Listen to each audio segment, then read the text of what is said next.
Jadi tentu saja Pak Ridwan Kamil itu sebagaimana seperti Sintayong. Beliau tuh Korea.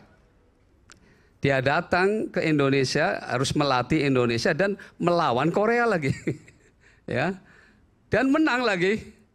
Ya, artinya dia akan bekerja secara profesional sebagaimana Sintayong.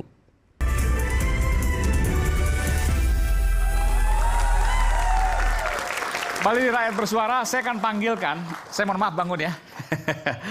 Ini ada 3 panelis kita pada malam hari ini.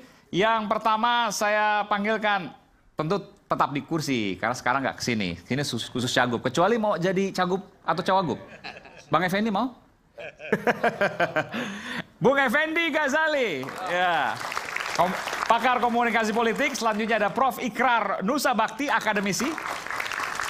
Dan last but not least, Bung Gesh Khalifah, pendukung Anies Baswedan. Kenapa pendukung Anies Baswedan dihadirkan di sini? Karena penting. Karena bagaimanapun juga, saya yakin nanti silakan untuk ditanyakan. Apakah kemudian pendukung Anies Baswedan ini masih seksi untuk kemudian ditarik ke salah satu calon? Nanti kita tanyakan. Jujur kita buka-bukaan di sini, seperti khas rakyat bersuara. Dan tiba saatnya saya akan meminta para calon wakil gubernur DKI Jakarta untuk berpantun. Saya berikan kesempatan calon wakil gubernur DKI Jakarta nomor urut 1, Pak Suswono. Pak Sus, silakan Pak Sus. Mau di depan boleh, mau di kursi boleh? Kursi aja. Oke, baik, silakan. Gadis mungil memakai kimono. Wajahnya anggun, kerlingkan mate. Ridwan Kamil bersama Suswono siap membangun kota Jakarta. Cuma 1 cukup? Boleh 2 nggak apa-apa. Oke. Pergi ke Lido, naiknya kereta. Kereta ya, barangkali kalau bahasa Jakarta. Bersama Pak Guru, kereta melaju. Semangat Ridho membangun Jakarta. Jakarta baru, Jakarta maju. Kita berikan tepuk tangan sekali lagi untuk calon wakil gubernur nomor 1, Pak Suswono. Bang Kun, silakan. Calon wakil gubernur nomor urut 2, Kun Wardana. Bang Kun, silakan. Baik, jalan-jalan di pinggir kali. Bawa kail sama umpan. Kami datang bukan sekedar janji. Kerja nyata untuk Jakartaku aman. Cukup? Ada satu lagi? Lagi ya. Oke, baik, silakan. Nah, ini mengenai internet gratis nih. Oh, internet, silakan. Nonton iNews banyak berita. Banyak sayur buat dimakan. Internet lancar, warga Jakarta ceria. Kuota gratis 100 Mbps jadi andalan. Kita berikan tepuk tangan sekali lagi untuk calon wakil gubernur nomor 2, Bung Kun. Sekarang, calon wakil gubernur nomor urut 3, Bang Dul. Kita berikan tepuk tangan. Berlayar jauh ke tanah seberang. Bawa harapan jadi pemenang. Naturalisasi kian gemilang. Pemain lokal makin berkembang. Dari Belanda datang ke lapangan. Bela timnas, kuatkan barisan. Nasionalisme jangan dipertanyakan. Timnas kuat adalah harapan. Ini ngomong-ngomong, saya mau nanya nih. Ini ngomong-ngomong soal bola mulu. Kayaknya nyinggung Persija nih, nyinggung siapa nih? Bener nggak sih nyinggung Persija, betul? Enggak. Oh enggak. Kirain mau Persija segala macam. Nggak mau ngomong soal Persija, saya beri kesempatan nih, Bang Dul. Enggak. Oke. Soalnya bola mulu tip naturalisasi segala macam, enggak ya? Pantun. Jadi pantun nggak terkait dengan itu timnas PSSI maksudnya. PSSI, oke. Sekarang saatnya saya berikan kesempatan pada para panelis untuk menanyakan apa yang hendak ditanyakan. Tadi sudah sedikit disampaikan program, gagasan. Sekarang bagaimana para panelis melihat itu, termasuk juga pantun. Saya berikan kesempatan pada Prof. Ikrar Nusa Bakti, dosen saya juga. Silakan Prof. Ikrar. Terima kasih. Terima kasih ya Iman. Assalamualaikum warahmatullahi wabarakatuh. Waalaikumsalam warahmatullahi wabarakatuh. Saya mungkin bertanya kepada Pak Suswono. Karena kebetulan calon gubernur Anda itu berasal dari Jawa Barat. Ya. Dan biar bagaimanapun dia pasti ada kaitannya dengan bola tadi. Ya. Dan Persija maksudnya? bukan, Persib. Oh oke. Persija dan Persib maksudnya gitu ya. Bajunya biasanya yang dipakai itu kaos biru, isinya juga pakai kaos yang biru. Nah bagaimana kemudian begitu mau masuk Jakarta, apakah kemudian ada perubahan dalam pandangan dia tentang Persija? Itu aja deh. Oke. Silakan Pak Sus. Terima kasih Pak Ikra ya. Saya kira memang ini satu pertanyaan yang sering menjadi viral ya. Apalagi kemudian mengkaitkan dengan jejak digital beliau sebelumnya. Saya kira menarik betul. Jadi tentu saja Pak Ridwan Kamil itu sebagaimana seperti Sintayong. Beliau tuh Korea. Dia datang ke Indonesia, harus melatih Indonesia dan melawan Korea lagi. Ya. Dan menang lagi. Ya, artinya dia akan bekerja secara profesional sebagaimana Sintayong. Ya, ini satu contoh. Jadi tentu saja ya waktu dia ada di Bandung, dia sebagai wali kota Bandung, sebagai kemudian dia gubernur Jawa Barat, saya kira sudah sewajarnya lah beliau itu ya bobotoh. Tetapi kan ketika kemudian dia diminta ya, bahkan kalau secara pribadi mungkin dia nyaman di Jawa Barat, sudah elektabilitasnya tinggi, potensi kemenangannya tinggi ya. Tetapi ini karena ada permintaan dari presiden terpilih, tolong bantu untuk bagaimana membenahi terutama perumahan perumahan yang kumuh ini. Pak Prabowo maksudnya? Ya, maksudnya Pak Prabowo, presiden terpilih kan ya. Di Pak Prabowo. Akhirnya dia ditambah dengan restu ibu untuk bisa datang ke Jakarta dengan mantap, akhirnya dia datang ke sini. Tapi memang waktu itu minta syarat, saya boleh ke Jakarta dan siap membangun Jakarta, tetapi wakilnya dari PKS. Ya. Jadi ini memang permintaan beliau.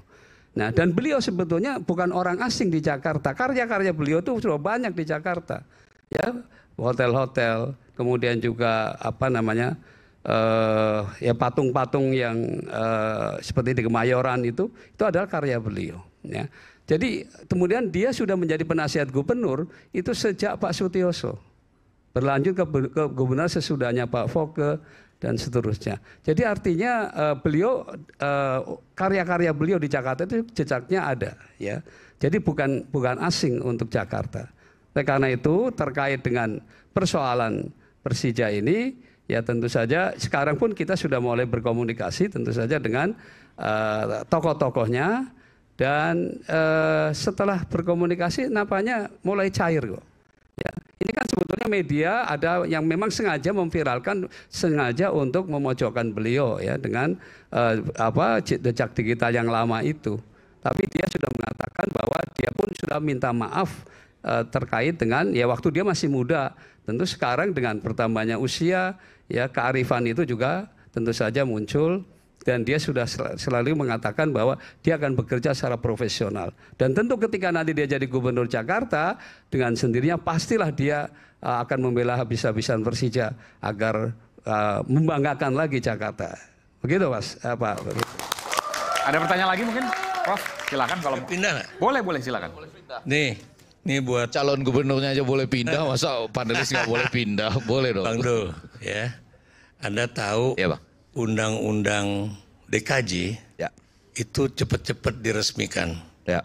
Padahal kita tahu kalau kita lihat program pembangunan IKN, Ya. itu mungkin perpindahan ibu kota itu baru Masih lama. 15 sampai 25 tahun Ya. lagi. Pertanyaan saya, apa yang Anda akan lakukan kalau kemudian DKI ini akan tetap jadi ibu kota sampai 25 tahun mendatang atau paling enggak 24 tahun mendatang. Ya. Sementara istilahnya bukan lagi DKI tapi DKJ. Apakah kemudian Anda minta pada DPR untuk mengubah kembali undang-undang daerah khusus ibu kota itu, Mas. Ya ini yang menarik, Prof. Kami tahu Undang-Undang Nomor 2 Tahun 2024 tentang DKJ. Dan kami juga tahu bahwa IKN belum tertandatangankan. Artinya ibu kota ada di mana kan itu. Cuman tentu saja pilkada DKJ akan terjadi. Nah itu biarkan saja pemerintah pusat dan kita mempersiapkan DKJ. Itulah salah satu kenapa kami ditugaskan dan kenapa mungkin Pramono Anung yang ditugaskan. Karena kita mempersiapkan itu. Pasti kita berhitung, saya minta maaf Prof, saya pernah di Komisi 10. Saya sangat tahu bagaimana tidak akan mungkin dalam waktu dekat IKN akan berpindah. Pasti memerlukan waktu transisi 5 tahun. Inilah yang sedang kami siapkan. Nah jadi artinya setelah DKI harus melakukan pilkada dan akan ada terjadi siapapun gubernurnya, dia harus menjalankan DKJ ini. Yang pada dasarnya dia bukan ibu kota lagi. Walaupun istilahnya keputusan presiden ini belum tertandatangani. Tapi artinya kita nggak bisa menunggu, kita harus mempersiapkan ini. Karena Undang-Undang Nomor 2 menyatakan Jakarta adalah kota ekonomi nasional dan kota global. Itu yang harus kita siapkan. Mungkin itu jawabannya Prof. Oke. Cukup Prof. Oke. Bung Effendi. Terima kasih Aiman. Ke Bang Kun jangan lupa. Iya semua kita ke semua dong. Pertama-tama terima kasih. Ini acara jadi menarik mudah-mudahan, terutama karena kalau sudah sampai di debat betulan nanti, itu panelisnya cuma nyampein pertanyaan dalam gulungan. Iya. Ya lalu digulung-gulung, diundi, diambil gitu ya. Kalau ini bebas. Ya. Ini bebas, mau nanya apa aja bebas. Ini bebas. Termasuk nanti panelis juga mau nanya bebas. Ini kesempatan lah ya untuk kita saling bebas. Pendukung, mohon maaf, pendukung mau nanya nanti saya berikan kesempatan. Oh malah boleh antar pendukung ya. Jadi daripada gulungan kertas yang saling dibacain gitu, kemudian paling dibacakan dari gulungan itu. Dan kita tahu bahwa DKI Jakarta ini sebetulnya kalau kita sama-sama belajar ya, dulu Prof. Ikra juga mengajar juga di UI itu, sebetulnya kan kuadran psikologisnya itu sudah kebaca itu ya. Jadi kalau belajar dari pilkada, itu saya ingat betul 19 April 2017 pilkada putaran kedua di DKI Jakarta berdasarkan kuadran psikologis itu. Kurang lebih jam 14.31 atau 14.41 waktu itu, saya di stasiun televisi nasional, waktu quick count baru masuk 30%-an, saya sudah bilang, 19 April 2017 loh, Jakarta akan punya gubernur baru. Karena kuadran psikologisnya itu kebaca. Yang pertama itu pesona dari calon gubernur dan calon wakil gubernurnya. Kemudian pada saat yang sama beriringan antara kerja mesin partai dengan pengaruh tokoh-tokoh ulama. Lalu pada bagian bawahnya itu, pada waktu itu 2017, relawan ditambah dengan Jackmania 2017. Saya nggak tahu ya bagaimana tadi pertanyaan pertama sudah mengalir. Nah sekarang saya tentu mau coba yang pertama ini agak lebih membumi. Yaitu, tadi kita kesini sama-sama kena macet nggak? Betul ya? Hei, kena macet kan?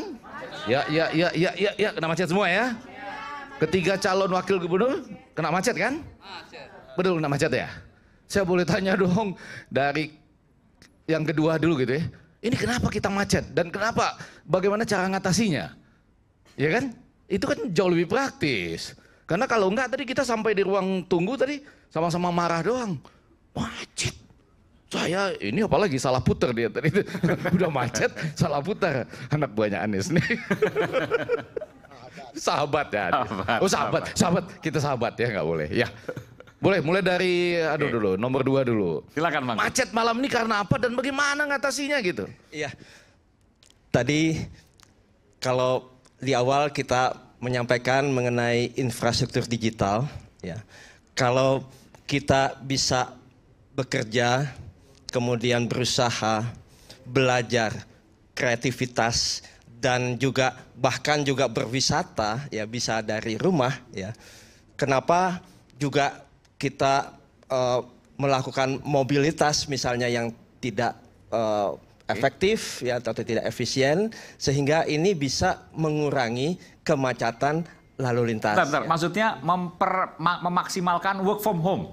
Ya, jadi bukan hanya work from home tetapi semua sektor kehidupan. Maksudnya gimana? Kalau malam ini aja. Malam ini ya memang kita informasi apa yang Cawagup dapat nih? Kenapa kita macet? Kenapa lama sekali kita sampai di sini? Bukan Polantas soalnya Bang, nggak tahu dong. Ya. Enggak, ini sudah bahkan mereka sudah dikawal sampai sini kan? yang kita yang nggak dikawal lebih parah lagi. Ya kan? Kasihan loh, warga Jakarta yang nonton di luar city, di luar acara ini, kemana-mana nggak dikawal gitu. Boleh lewat ya. Kun bilang kita lebih banyak mengandalkan digital, mungkin lebih banyak bekerja tidak rame-rame lah ke jalan gitu ya. Izin Pak Suswono, Cawagup kita. Ya tentu memang kita perlu mendorong ya untuk meningkatkan penggunaan transport publik ya. Ya ini kan sebetulnya macet karena banyak kan jumlah kendaraan yang kebetulan berada di tempat yang sama, yang apalagi ya ada ganjil genap ya. Nah makanya salah satunya dengan meningkatkan tadi, mendorong untuk penggunaan transport publik, persoalannya apakah kelas menengah ke atas mau pindah ke transportasi publik? Ini kan pertanyaannya. Nah oleh karena itu ya tentu memang kita harus meningkatkan ya layanan integrasi antar moda transport yang lebih baik lagi, sehingga dia memang ya seperti saya dulu waktu ya dari Bogor itu senantiasa pakai KRL karena sudah pasti. Bentar, Pak Suswono sempat pakai KRL? Oh iya. Oh yang benar. Yang benar, setelah menteri pun saya masih pakai karena setelah menteri pun saya. Oh setelah menteri, pas menteri kan enggak kan? Ya Indra, waktu zaman saya menteri memang lancar Jakarta. Tapi setelah saya berhenti menteri macet lagi gitu.